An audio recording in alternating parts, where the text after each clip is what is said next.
السلام عليكم ورحمة الله تعالى وبركاته، ومرحبا بكم متتبعي الأوفياء في وصفة جديدة وفيديو جديد. اليوم إن شاء الله غادي نشارك معكم كيكة بالشكلاط اللي كتجي خفيفة مسقية ورطبة وبسيطة وتيبغيوها الكبار والصغار عامة.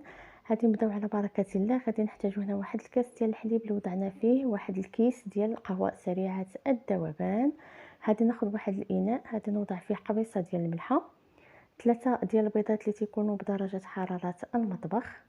دائما كنخرجوا البيض من الثلاجة عاد كنخدموا به هكذا باش دغيا كيذوب لنا مع السكر سنيده. استعملت هنايا واحد 100 غرام ديال السكر او ما يعادل كاس بحياه كاس العنبه، وكيس ديال السكر بنكهه الفاني. كتبقى النكهه هنايا اختياريه. غادي نضيف هنايا واحد الكاس قل ربع ديال الزيت اللي كنضيفوه تدريجيا.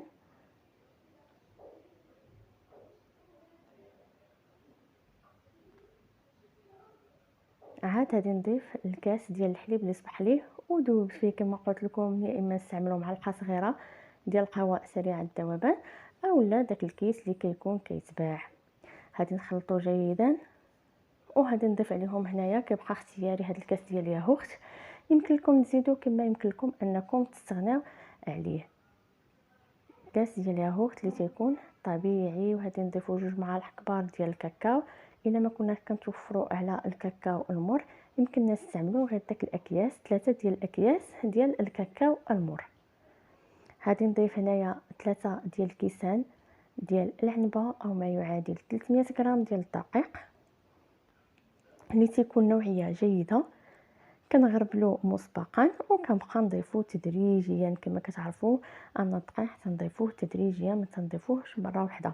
بالنسبه للقوام ديال الكيك فراه هو داك تيجي خفيف، تيجي شي حاجه اللي رائعه، تيجي هكا مسقي، تيجي معلك من الداخل، شي حاجه اللي بنينه بزاف. اكيد البنات غادي تجربوه وغادي تعرفوني علاش كنهضر. خديت هنايا واحد القالب دهنته بالزبده ورشيته بالقليل من الدقيق. غادي ندخل الكيكه ديالي طيب في الفران اللي تيكون بارد مسبقا، ما تنسخنوش. كندخل الكيكه طيب ما بين 40 حتى ل 45 دقيقه. ومنين كتخرج الكيكه ديالي كنوضع فيها هنايا واحد الثقوب، واحد العود ديال الخشب اولا الكوردون، وكنسقيها بواحد الكاس ديال القهوه. وهذه نحيدوها كما كتشوفوا راه تتجي غزاله، كتجي رطبه وكتجي هشيشه.